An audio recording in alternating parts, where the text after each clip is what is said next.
We are here with Myles Hopkins, one of our global partners.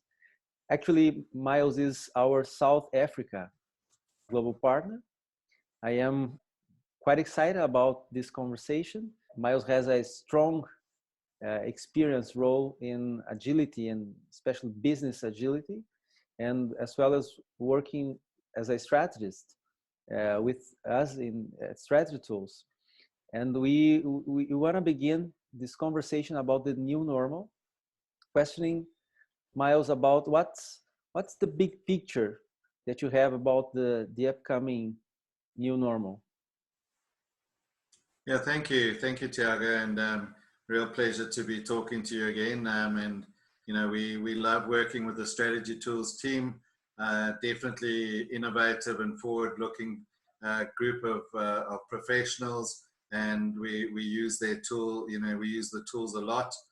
I think one of the things that the new normal, the landscape that is changing with what's happened with COVID-19 is we've known that we live in a VUCA world, where VUCA standing for volatility, uncertainty, complexity, and ambiguity. And many leaders have known that, but a lot of leaders have not adapted to those radical innovation changes that are happening. So there's a model, or it's called a law. It's called Martek's law, which shows that the rate of innovation has radically increased over the last 15 years or so. But the way that leaders have managed businesses has stayed fairly flat. So many leaders are still leading their businesses in the way they did in 1990, 2000, 2010. And they were doing that. But I do believe that what's happened in the pandemic stage is that many leaders will now be pushed to think differently about how they operate in the new normal, because it's been a normal phase for a while, but nobody's put any pressure on businesses to change. But because of this great economic challenges that we face going forward with COVID-19, if you do not adapt right now, if you do not understand how to survive and thrive in this new world, you more than likely are going to go under. I mean, we're going to see less airlines operating because the airline industry has been hit hard. So we will still see, obviously, lots of flights. But those airlines, like in my country, South African Airways, actually makes a loss every year. I don't see them surviving past COVID-19 now. It's not a bad thing, because we need organizations in the airline industry that can actually that are profitable. So I think companies are going to radically have to look at the way that they lead and manage, and operate in this new normal. Yeah, this is definitely not business as usual anymore. We've got to discover and design new strategy maps for sure. And what would be the most relevant changes in your field of expertise, and the ones that are coming for good? You know, what are going to be the changes that will maybe never go back to the previous normal? Sure. I think there's a couple of them. I think one is that, you know, in the past, so Simon Sinek talks about the infinite mindset. So he talks about two experiences he had, where he went and spoke at a conference with Apple and one with Microsoft, and they were talking about how they support the educational institutions. The Microsoft team, and they have changed mindset since then, but the Microsoft team at that stage spoke very much about how they were going to beat Apple at the way that they helped educational institutions. Whereas Apple didn't mention Microsoft at all. They just spoke about how am I going to meet the needs of the educational institutions. So I think companies are going to have to, and they already know this. Again, I think they haven't been under pressure to do this, but they're going to have to understand the markets that they operate within, the industries, the markets they operate in, understand that their competitors are not going to be the companies that are similar to them. You know, so if you're a banking industry, a traditional banking company, and they must probably be one of the biggest examples, your competitor is not the big bank that sits next to you. Your competitor is Google, Amazon, you know, PayPal, cryptocurrencies, etc., etc. Those are your challenges. It's not your traditional bank. So stop comparing yourself to your direct competitors. Start understanding what threats you have and what opportunities you have, and start defending against the threats. But start understanding what opportunities you can move into as we meet the needs and the wants of our customer base. So understanding those market shifts, understanding customer needs and wants, and those needs and wants have changed in the last couple of months. So, for example, we think about supermarkets. So we used to go into, and I'm talking from a South African context, I'm not sure, and I know that in USA and Europe it's similar, where you know, if you wanted your groceries, you would go to a supermarket, you'd buy the groceries, you'd do your shop, then you'd come home. We in South Africa are on a total lockdown. We can go to the grocery store, but it's much more convenient and safer for us now to order online and have our groceries delivered to us. And I see that shift actually lasting longer than past COVID-19, where two things I've realized in doing that from a shopping perspective is, one, I buy a lot less. So, you know, when you're in the grocery store, oh, that looks nice, and you pick it up and you put it in your trolley. Whereas now I know what I want to buy, so I buy just that. And number two, it's just so much more convenient because I don't have to go and fight with people be in a crowd in the grocery store. I choose exactly what I want. I pay for it online. They deliver it to me. So, you know, I think those types of things are really going to change the shape of the way that certain industries, well, I know that industries are going to change radically, because we're going into a next 6 to 18 months where a lot of companies are going to have to reestablish themselves and win back what they've lost in the last couple of months. Can you believe it's only been 2 months or so that we've been in this crisis? And that's going to take time, and not everybody's going to get there. So it's those companies that are already forward thinking in the way that they're going to get there, and how they're going to actually survive. I always talk about survive and thrive. So first we need to survive COVID-19, but whilst we're doing that, we must make sure that we thrive. And potentially one of the things that I keep on talking to my clients about is, don't do what we call the shock and cut scenario, which is, you know, oh my goodness, we're in trouble. I must retrench all my employees.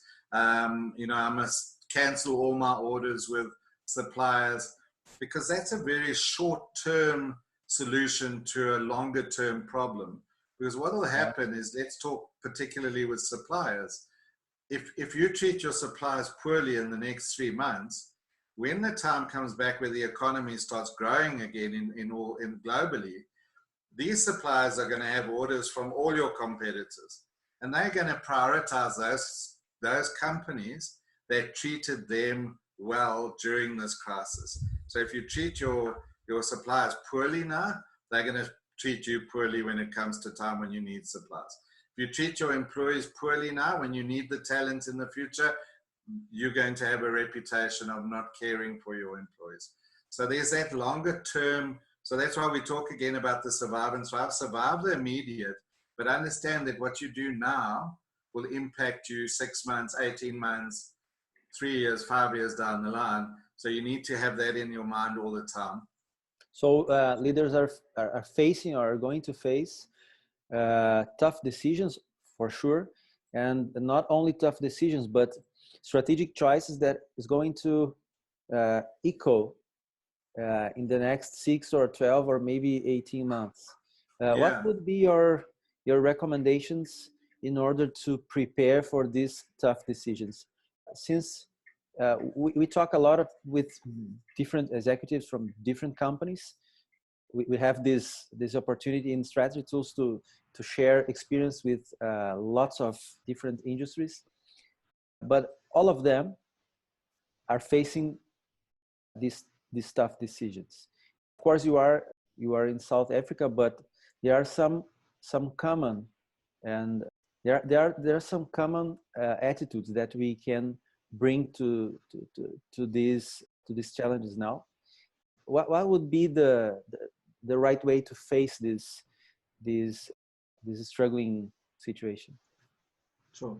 So I think we talk about systems thinking, and systems thinking is, I know that whatever I do in this part of my business has an impact across my whole business, and then has an impact into my customer base and into society. So the first thing I would say to leaders is think about your actions systemically, meaning there's going to be impacts and knock-on effects with whatever decision you make now. And we don't necessarily have each business will be in a unique situation. So they must make the decisions that's right for them. But as long as the leaders are understanding from a systemic perspective how that is going to play out. So I'm going to give an example again about my impressions. We have clients all over the world, but one of the things I noticed about the American economy is that all of a sudden there were 6 million new unemployment claims within a week, which means 6 million people. So that means companies are literally putting their people out onto the streets. Whereas in South Africa, for example, we will have some job losses, but I'll just give you an example of one of our big companies, Woolworths, which is a supermarket chain, a premier supermarket chain. The first thing their leadership did is that their leadership agreed that they would each take a 30% pay cut so that they didn't have to have pay cuts for their staff. So that plays out in where we know into the future. It's those companies that have the best talent, not necessarily those that have the best technology, that will thrive, because it's the talent that develops the technology. So Woolworths in a very good spot because their employees have seen that the leaders care for them. Whereas the companies, and there are some companies in South Africa that will do the opposite, but those companies in America that have just put their people immediately in the unemployment queue, those talented employees will remember that into the future. Yeah, for and sure. Then when there's a talent shortage in the future, those companies that treated their employees poorly are more than likely going to struggle to get talent, because it'll become well known that they did not treat their employees well. The same with suppliers. So to come back to your question, I think obviously the first thing that companies have to look at is to make sure that they survive. So if that does mean that the only option I have is to put my employees on furlough, or to retrench them, or to put them in the unemployment queue, if that's the only option I have, then I'm not going to be hard on you about taking that option, because you need to survive the crisis. But again, it's the thing.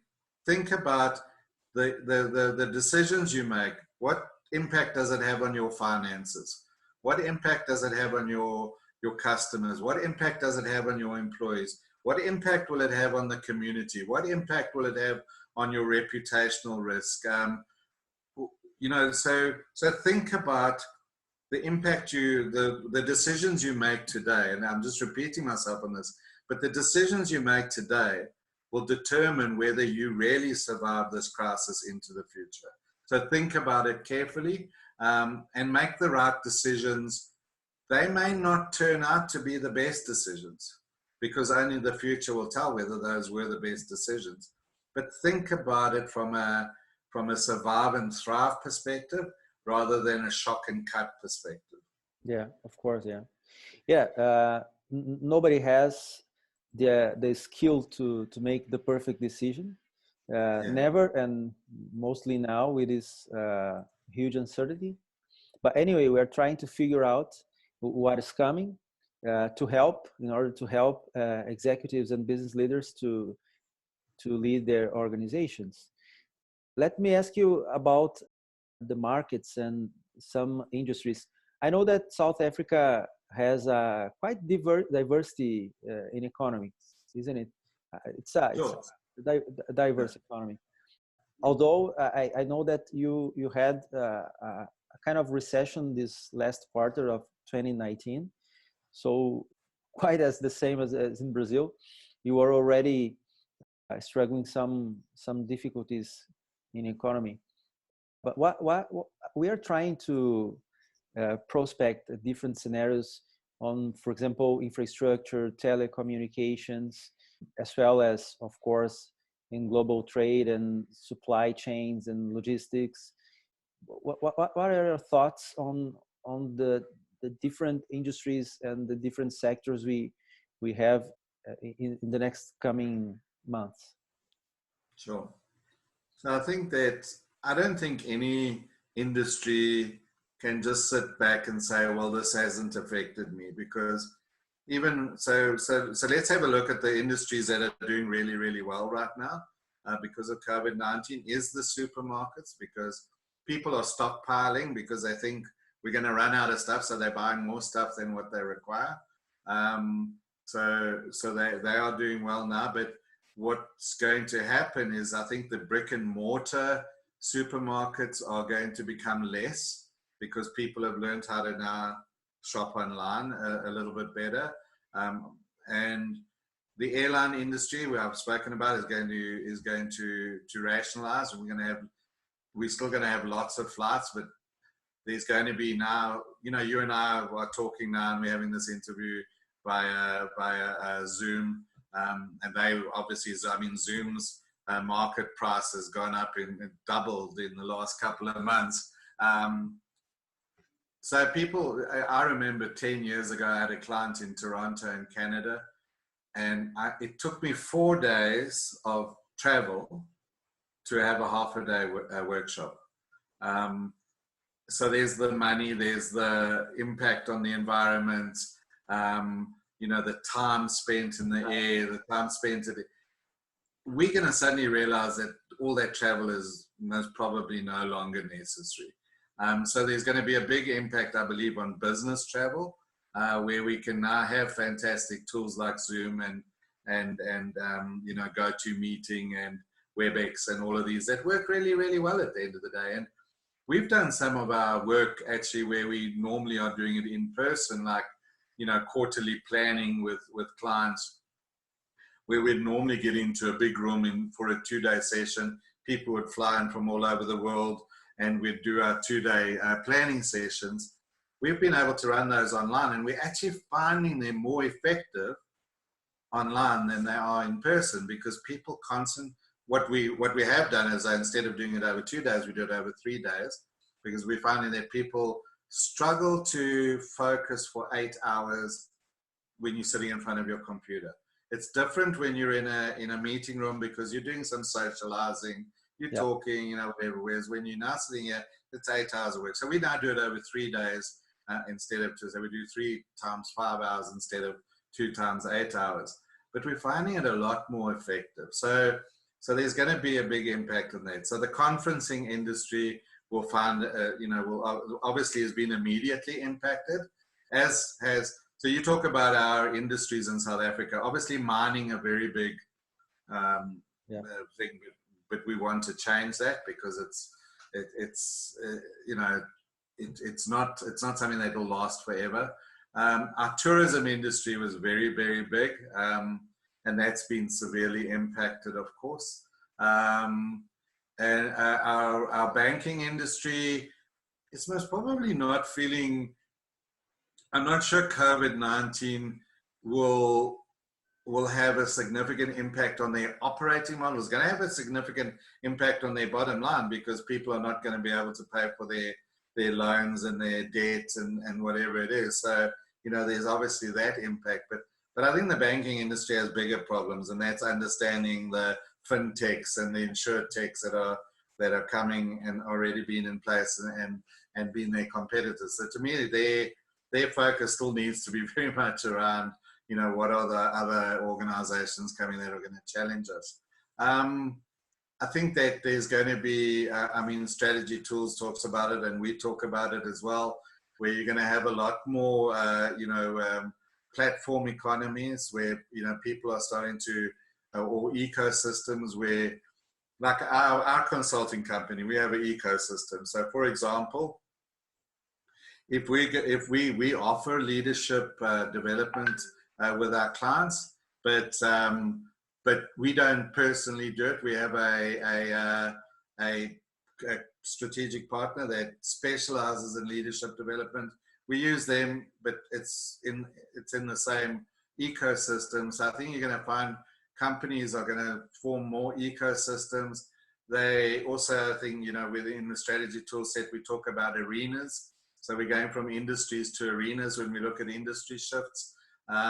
So where can we play? I mean, if you have a look at for example, Amazon built Amazon Web Services mainly to address their internal procurement issues. Now, AWS makes probably more money than the rest of it. It's their main revenue. So we got to look at it. I think somebody was saying the other day, and I always struggle to say this term, but COVID-19 is Amazonifying most industries in the world, where we suddenly realize, well, maybe we should be doing this rather than that. So I think industries are going to shift fairly significantly. And I mean, we, as you know, with strategy tools, we do that industry shift map, and we start understanding that, and that's what we're doing with some of our clients next week. But companies need to understand that COVID-19 will present many threats which we can defend against, but more importantly, it's going to present many great opportunities. And as long as we are able to open our eyes up to those opportunities and pivot, and agile, we talk about pivot, where we say this particular business model is not working for us now, we need to move and quite radically move in a different direction. Those are the companies that are going to do well out of this crisis. Yeah. So the crisis kind of fastened many shifts that we were already expecting to happen somehow, someday. But let me come back to the behavior issue.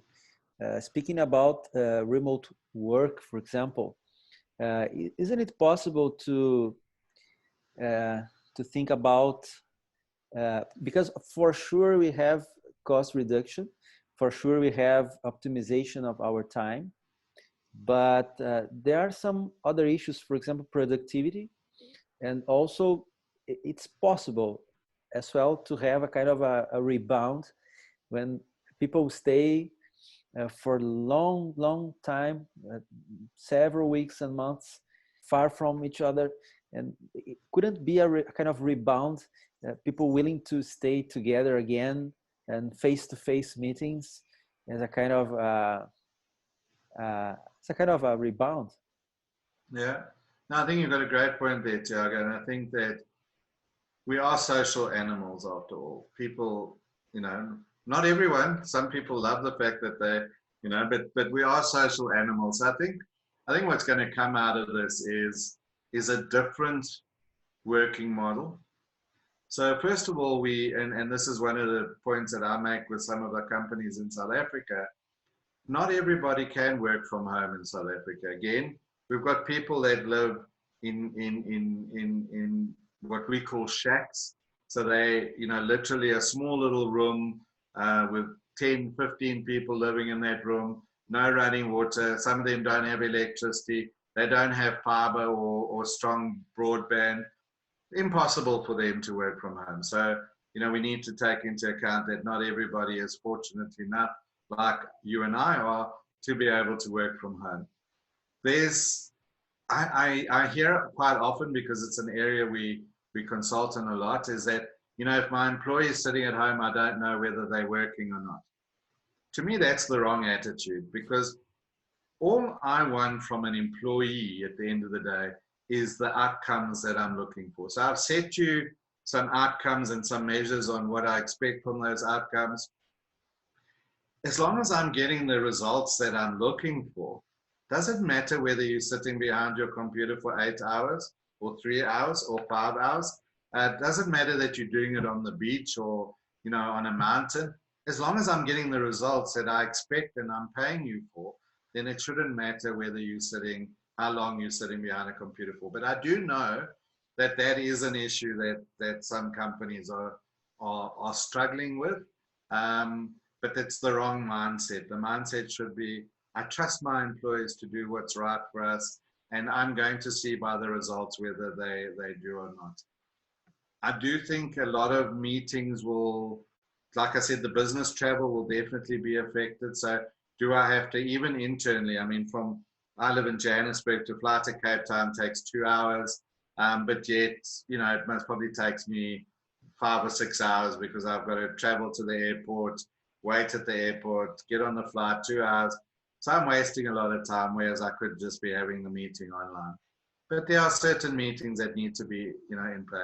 I think companies will most probably go more to a hot desking scenario where, you know, we'll say to employees, we do expect, and some companies already have been doing this before this, is that you need to be in the office at least on a Friday or a Monday or a, you know, whatever it is. So everybody gets together and we have that sense of team and that sense of community, which is really important as well, because if we make sure that it's all remote, we're going to lose that sense of team to some extent and that sense of community. What we've also got to take into consideration is it's not just necessarily that easy for companies to suddenly say, okay, this remote working experiments work for us, so let's reduce our number of offices we have, because many of them are signed into long-term leases. So they really have to pay for those offices in any case. So you know, but the flip side of that, if I think, I mean, you were talking about the traffic, and I'm sure, you know, I don't know what your traffic is like compared to ours, but a lot of our employees spend 2 hours going to work. I'm not talking about in my company because we work remotely, but 2 hours going to work and 2 hours going home from work. Well, So believe that's me, 4 hours a day. I am in São Paulo. I am in São Paulo. Yeah. Believe me, that's one of the worst traffics in the world. And I know, and I mean, I know, for example, I mean, I've got friends of mine that live in Cairo, and I've traveled a lot in Africa. So, for example, in Lagos in Nigeria, it depends on what happens. But if my flight is, when I'm coming home, is at 11:30 in the evening, I leave for the airport at 2:30, because it may take me 6 hours just to get to the airport. So there's those benefits of saying, okay, so these employees that are spending 4 hours traveling to and from work, and a lot of them are the lower income employees. So we can save them time, we can save them money of the cost of getting to and from work, but we have to balance it out with business requirements, making sure we keep that sense of team and community and company. But I do think there's, and I mean, this is fairly obvious that a lot of the ways that we work, the new ways of work, are going to be very different to the old ones. And you're going to see a lot more online learning. I think what I've seen on LinkedIn, and I'm sure you have as well, is suddenly everybody's offering online learning now. So now the challenge for business becomes, so who do I choose? Because every day I'm getting hit with 500 webinars, you know, all of this online training. So now how do I choose who I go for? So one has to differentiate. Our strategy has to be to sit back for a few weeks, wait for all of that mass of online training, and because we also have our stuff online, we can do our stuff online, but we waited, and so we start running our first webinars next week because we waited for, you know, the rush to come through. Yeah. Oh, yeah. But what about globalization, Myles? Because if, for example, we speak about international trade and global liquidity as well, things, of course, in the near future are going to be quite different. But as we are prospecting this new normal, do you think we are going to have the same level of globalization in terms, for example, of international trade and as well as this venture capital industry, this global liquidity with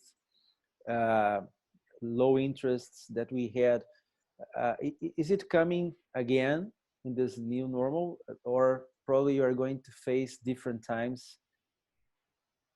I think there's, so it's a great question, Tiago. So here's a couple of scenarios. One, we're already hearing that there's some British politicians that are preparing a case to go to the International Court in The Hague to claim 350 billion pounds from China. So, they're going to take China to court because of what COVID-19 is costing them currently. If they do that, I foresee more countries. You can imagine Donald Trump's going to do that, whether what he's like. So we've seen a move globally before COVID-19 where we saw a lot more nationalization happening. Where you've got, again, if I look at America, America first, and as far as Trump's concerned, only America, and we don't care about the rest of the world. We've seen a similar thing in Britain with Brexit. We've seen more people going towards the right wing in Europe as well, even in Australia. So we've seen a lot more nationalization happening already before COVID-19. And I think that's going to be amplified a little bit after COVID-19, where people are going to, so already in Europe, you see where they have, borderless, the Schengen area, they already are, not closing borders, but there's more control on borders. So I think that we're going to have, for a short period of time, most probably a year, some more national focus. What do we do from our country's perspective to get through this crisis? And we're not too worried about what's happening in the rest of the world. And I think that's definitely going to come from a European American perspective.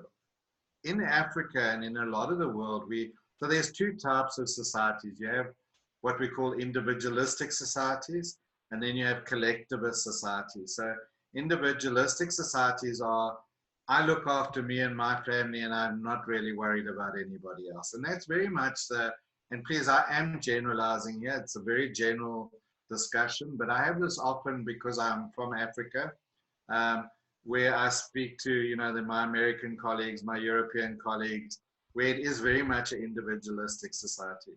Whereas in Africa, Asia, Asia Pacific, it's more a collectivist society where we look after community. We care about community. Yes, we do obviously strive to be successfully individually, but we're much more concerned about community than individual. I think in Africa, for example, you're going to see African countries get together and get through this crisis together. If we're not careful, China will take advantage of people trying to be very nationalist. We already see in Africa where China has a huge influence on most countries.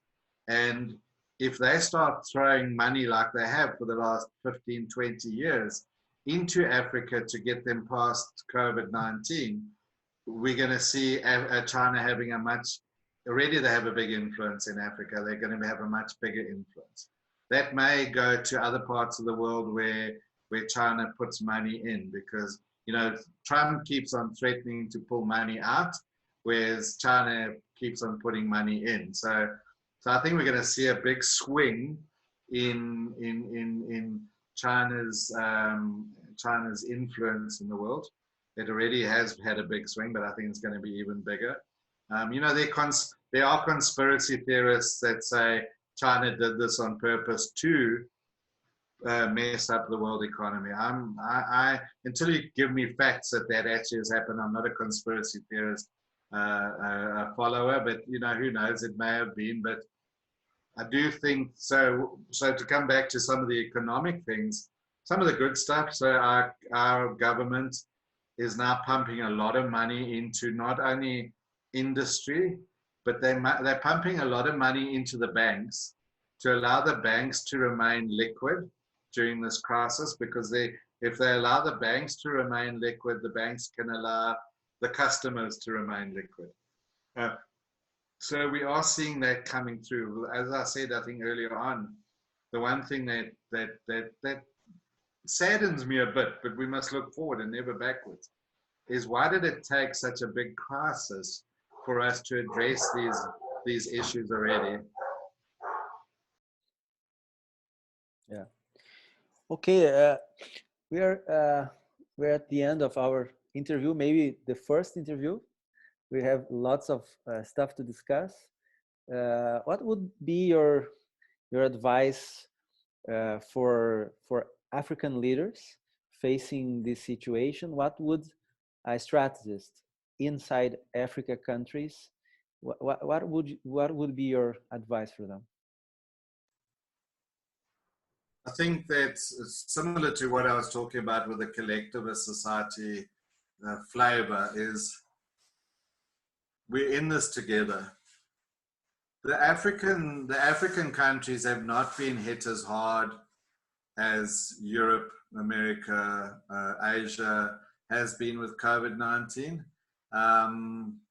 And one of my friends has a saying that says, "He who dances last dances the best," meaning that we've been able to learn lessons from the rest of the world. You know, so for example, we have clients in Botswana, you know, and the minute the first person, you know, the first death happened in Botswana, they closed the country down, you know, like that's it. And in South Africa, we had a very similar scenario. So we're in this together. We can come out of this as we've spoken in Africa a lot about African unity and having a common market across the whole of Africa. Now is actually a great time to do that, because what some people don't realize about Africa is that we have the youngest population in the world. You know, so we don't have these aging populations like Europe, yeah, and you know, North America. So we have a very young population. We're going to be net exporters of talent over the years. We obviously do have all of these amazing minerals and agricultural opportunities, massive sea borders. We have the same size population for the whole of Africa as India or China has. And because we've been very far behind in a lot of economic development, it also means that we're getting a very rapidly expanding middle class who suddenly have money to spend, but don't know what to spend it on. So there's a lot of commercial opportunity. But I do think, again, coming back to the same as what I said for companies, think about it systemically. If I do this, what will be the impact across the rest of our areas we need to think about? And this will pass. This will create opportunities. And Africa needs to change. If I think about it from an employment perspective, and I particularly think about South Africa, we have a very big unemployment rate. And one of the government has tried to address that through creating public works programs, building roads, you know, we had the 2010 Soccer World Cup, so we built stadiums, building various things. The problem with that is that is all unskilled labor. We need to change the African mindset to be a lot more technologically focused, so that we can really thrive in a world of digital. You know, the digital world, the world of machine learning, the world of artificial intelligence. So we need to change the way we educate our nations to be able to participate in that new world that we know is here. It's not on the horizon anymore. It's here right now. Yeah, it's quite the same challenges we do have here in Brazil. By the way, could you give us a final message to Brazilian business leaders? Yeah, I think again, very, very similarly, look at understand what it's going to require for you to get through the next 6 months. don't don't don't act irrationally. Don't act. Uh, don't do things now that you'll regret in 6 months' time. Look after your employees. Look after your customers. Look after your suppliers as much as you can. I understand, and I think we all understand that various businesses are in different phases, and some of them may need to take radical decisions that have negative impacts on large parts of our communities. But try not do things that you're going to regret 6 months down, a year down the line. Develop, so again, in strategy tools, we have the scenario mapping. Develop a worst case scenario, develop a middle of the road scenario, and develop a best case scenario. But develop those from a systemic perspective to say, if I do this now, how is that? Let's say I say I'm going to close my doors on my business for the next 3 months. What does that mean in 3 months' time when you try to come back into play? How are you now? You almost got to start over again. So if you're going to make a radical decision, we understand that you may need to, but really think carefully as a leadership team that what those implications may be. We also talk about in one of our their corporate survivability canvas, we talk about the wartime CEO. Yeah. So there's also situational leadership. In Agile, we talk a lot about servant leaders. So leaders that just enable people to do their work. And we allow people to be autonomous. It may not be the time for that right now. It may be, here's the decisions we need to make as a leadership team. We're not going to do it democratically. We're just going to make the decision. But we hope that those leaders understand it from a systemic perspective. Okay, cool. That's nice. It means regardless this whole pressure that we have now, we must keep a humanistic attitude, because as leaders, we are of course dealing with people, and regardless this whole pressure, we must keep ourselves as human beings and trying to figure out how we can handle the situation for people and not only for numbers, let's say. Okay. No, definitely. It's my last, going back to what I've said quite often, it's survive and thrive. The only way you'll survive and thrive is if you look after your company, your employees, your suppliers, your community, your customers, etc. That's the only way you'll survive and thrive. Yeah. If you only look after yourself, I would suggest you'll be out of business in 2 years. Yeah. There's always a price, and we've got to survive, but not on any price. Well, Myles, thanks a lot. I think it was a good conversation, and probably you are going to talk again because you are quite experienced guy, and I love to talk to you. I think that this upcoming new normal is going to give us lots of discussions. This is, as you said before, a high complexity world with uncertainty and fast changing. And especially now in this coronavirus situation, we've got to keep our thoughts alive, and we've got to put much more strategy than ever. So I think strategy tools can help everybody to become better strategists. And I would say we need more than ever good strategists to handle this situation. Definitely. So our business, we consult right through from strategy right down to execution, right across the value chain, right down. And we foresee that in the next year, we need to be focusing a lot more on those strategic interventions, because if companies are only focusing on how they're going to deliver, but not what they're going to deliver, then they're going to struggle. So we definitely are seeing that move rapidly. Yeah. Good. Okay. Well, thank you for your time, Tiago, and good to chat to you again. And yeah, anytime, I'm always happy to share ideas and also, you know, get to learn as well.